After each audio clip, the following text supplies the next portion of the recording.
So Nicola Sturgeon had been a proud feminist, an open feminist, and pledged when she took the reign of the SNP that she was going to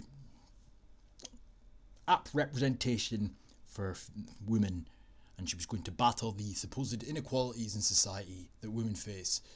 And part of her mission to do just that was creating the Advisory Council on Women and Girls, which includes 3 members who are under the age of 20 years old, all of whom are women, and many of whom are chairwomen or managers of charities or organisations that are all feminist organisations which the taxpayer funds, the taxpayer pays for. All these feminist organisations. I mean, there is an exponential amount of help and feminist organisations, etc., out there to help women, but of course the narrative of inequality is still a narrative that will not die. So with that, they then went on to talk about having equal representation in boards by 2021, I think. I can't remember off the top of my head. I mean, even here it talks about Sturgeon said securing equality was a moral obligation as well as making economic sense. Charities, government and businesses are represented in the Advisory Council. Ms McDonald said gender inequality issues range from the pay gap, which has been disproven a multitude of times, even well before my time on YouTube. It's been disproven. At every given notice it's been disproven, but it's still a narrative that they peddle, a myth that will not die. Just like the supposed myth that women are oppressed and society treats them unfairly. Access to services for women is sexual harassment. A key role for the council was to offer insight but also to offer challenge. So where is it that Scotland isn't moving fast enough? Or where is the opportunity in Scotland where we can really transform something if we put more effort behind it collectively? It's incredibly important that every girl and young woman in Scotland not only believes that they can be anything they want to be, but actually can. And that right there that's the cusp of this problem. I'm not going to be cliche and say that you can be whoever you want to be, because most people that strive or dream big, they don't really get to where they want to get to unless they get extremely lucky. But there's nothing stopping them from trying, and there's nothing stopping women from trying, the same as there's nothing stopping men from trying. Those days are long gone. But of course that's not how they want you to see things. And it's become clear with things such as this, if I can, Scottish Parliament puts construction under the microscope. Now, I work in the construction industry. I have done so most of my adult working life since I left school. I had an apprenticeship, but got screwed over, and then I became a bottom feeder, a labourer, and I've been a labourer for the majority of my life now. And of course, now it's under fire, or is going to be under fire for the unjust unfairness of it all. It's been put under the microscope with specific areas being explored, access to finance, skills, procurement, infrastructure and innovation. The committee is also keen to hear views on how to encourage young people to take up apprenticeship roles in construction and particularly tackle the gender gap in the industry. Construction is a vital sector in Scotland as it drives and underpins the economy with its knock-on effects on other sectors.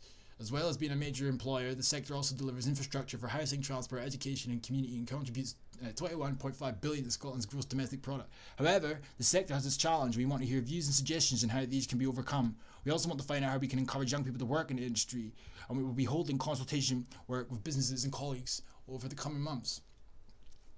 Some of the questions the committee would like to explore: how important is the construction sector? What are the causes of the sector's productivity challenges? Right, and then if you blah blah blah blah blah, let's get to the cusp of this.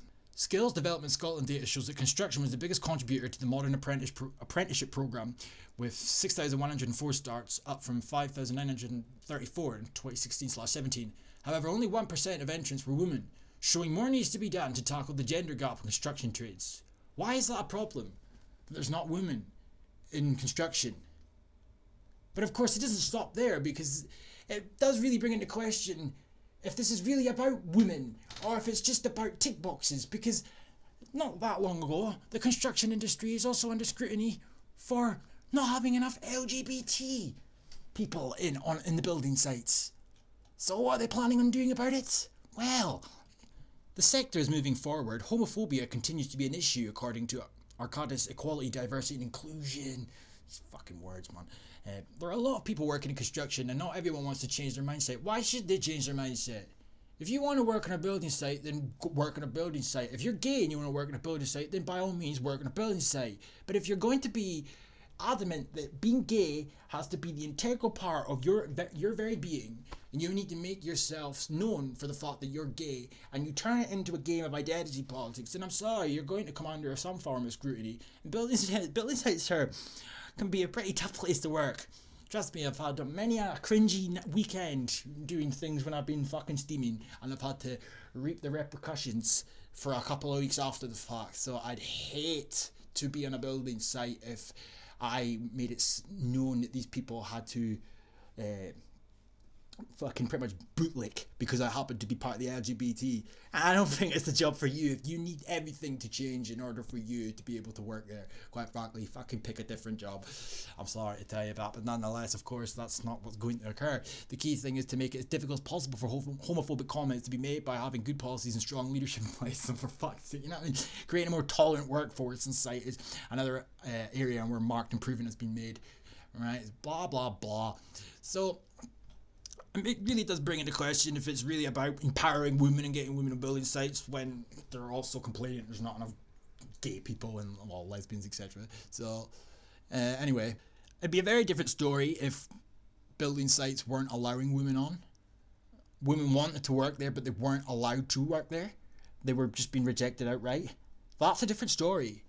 But to just assume or claim that because the amount of women that happen to work on building sites is as low as it is, that has to be because of some societal barrier, that has to be because of unfairness and inequality and prejudice and bias, and it's making women feel like they don't want to apply. I mean, it's just utter BS. And if women feel that way, then that's not our problem, that's their problem, and it's probably the fault of the people like this, if I'm honest, for this constant narrative that they keep pushing, that they're unfairly treated and men see them as unequals, etc. That's not helping.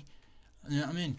So anyway, in light of all this, we've also got the council have unveiled a multitude of things that they want to do, which they're going to present to Sturgeon in order to tackle the inequalities in society. And the majority of it, if not all of it, is based on far left social constructionist feminist types, and they've been given the green light to put things in place and make suggestions, basically the equivalent of the LGBT brigade that did the exact same thing. They wrote down the how-to guide on the challenges and what needed to be done and what will be done and the steps to follow, and of course the Scottish Government then accepted that. Every single thing they asked for, the Scottish Government accepted, and now we've got a compulsory LGBT emphasis on the tea education being implemented as we speak, all on the basis of demands made by activists and campaigners.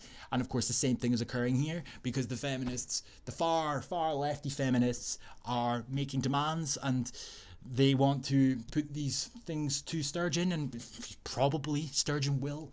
Can't say for certain, but the likelihood is she probably will give this the green light, and hey presto, Scotland's fact, or we're heading in a downward trajectory anyway. So personal and social education lessons to get Me Too makeover. Oh, I mean, what the fuck, man. One of the things, of course, that they want to put forth for kids to be taught all about is sexual consent. And I'd love to know what they're alluding to by this revelation. Is it that if they don't teach about sexual consent, the boys are going to grow up to be toxic? That masculinity is going to turn them into rampant rapists? Or is that what's being alluded here? Because of course it's been overhauled in the wake of the Me Too movement. I mean, it's riddled with feminism. And it does bring me back to something I've said before. When they talk about the LGBTs and tea education and the way that they're going to start teaching children and approaching children, and it's all going to be gender neutral, and their claim was because they don't want to accidentally upset a potential transgender or quote-unquote non-binary. And I said that was just a scapegoat that was being used. They've been used as an excuse, because realistically that's the sort of narrative that reeked of feminism. Well, hey presto, because Jesus.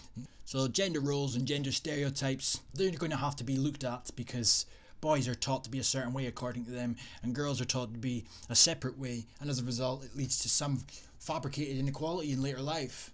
We all know what it's going to be. It's going to be empowering girls and just feminizing boys, or forgetting about boys, because let's not forget here, boys mainly underperform in comparison to girls in school, but they don't really care about that. And if they were really for equality, they'd be concerned about that as well, but they don't care. They don't give a fuck.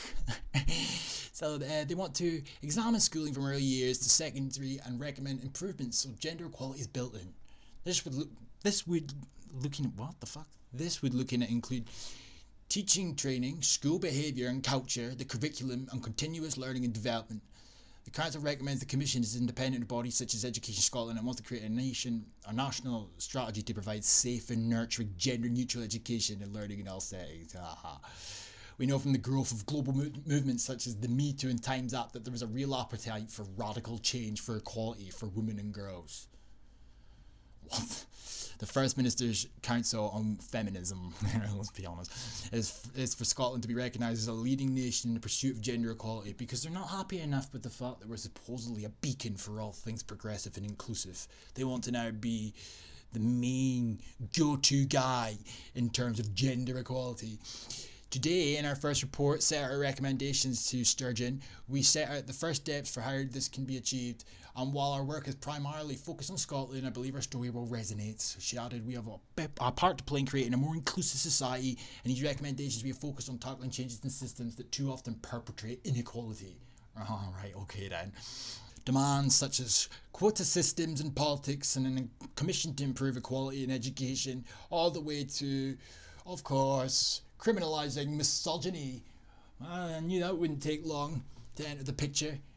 And of course this goes on to say, with recommendations also including 50 hours of free childcare a week for all children aged between 6 months and 5 years old, and establishing world-leading process for complaints of sexual violence, including of course improve access to justice for women and girls experiencing men's violence and the culture of violence against women and girls embedded in the fabric of Scottish society.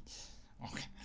With a world-leading process for complainants of sexual violence, which would include trauma-informed forensic medical examination and a review of the law on cooperation, which is attributed to a low conviction rate for rape and sexual assault victims. And this is all, they keep talking about Me Too and the Me Too era, etc. So it's kind of alluding to, without having to say as much, the believe the women type narrative. They want to get rid of cooperation because it kind of hinders potential convictions. Well, speaking of someone who was falsely accused of rape, can't help but say tough shit to that, to be honest. Of course, I would have sympathy if somebody was actually sexually assaulted or raped even, but the problem that I have is the very people that are calling to make it easier for these convictions to occur are feminists. It's not women. Anyway, so bear in mind, this is all based on the fact that there's apparently a rampant rise in inequality in society between men and women, and it's all really just based on representation and statistics. This is their thing here, generation equal. And it goes on to say down here, for example, I'll just give you a quick look at some of their justification. Oh, wait, actually, get this. Intersectionality. That's actually made it into their glossary. They have a laugh like, a framework for understanding how multiple categories of identity such as gender, race and class interact in ways that create complex systems of oppression and power. And of course now with the likes of Anas Sarwar cropping out of the woodwork to make sure that black people are put into specific job roles in order to create more diversity and inclusion. This was never an issue 5-6 years ago, but now there's an intersectionality gets tossed into the mix and it's now an issue. Misogyny, dislike of, contempt for, or ingrained prejudice against women. Where's misogyny not there, I wonder? And patriarchal, relating to or denoting a system of society or government controlled by men. Oh my god, man. So, the current picture in Scotland, gender equality. Gender stereotypes persist. 52% of people said they would buy a toy truck for a girl without saying anything, while 14% said they would make her put it back and pick a toy more common for girls. 33% would buy the truck, but first try to get her to pick another toy more common for girls. Oh, the absolute fucking gall of that parent or people in question. How dare they do that? How dare they do that? I don't see why that's an issue, but nonetheless, So you make toys gender neutral and what? They're still forgetting a fundamental problem here, and that is that men, women, females and males are different. And raising them off gender fucking neutral ain't going to change that. As you will see in time. Sexual harassment in school. Right, so I left school about 2016, 2015, something like that. This was never an issue then, but now apparently it's rampant. women in the labour market. And of course, it talks about the fact that women fare worse in the labour market. And why is it that they fare worse in the labour market? It's because 71% of women aged 16 to 64 were employed as of June 2018, compared to 79% of men. I mean, they're hard done by because there's not as many women are employed. Oh, the horror. It's hardly anything similar to days of old, is it? Women are overrepresented amongst part-time employees. They account for 75% of part-time employees in Scotland. Well, why are they there? Maybe it's because they've got other things in their life that are important, like maybe, I don't know, children. I don't know. Just a thought. Women also tend to be concentrated in lower-paid occupational sectors and the lower grades within an organisation. Again, no, how is this inequality? I mean, of course, these people are all obsessed with equality. No, not equality of opportunity, but equality of outcome. It's the next best thing to actually turning Scotland into a socialist utopia.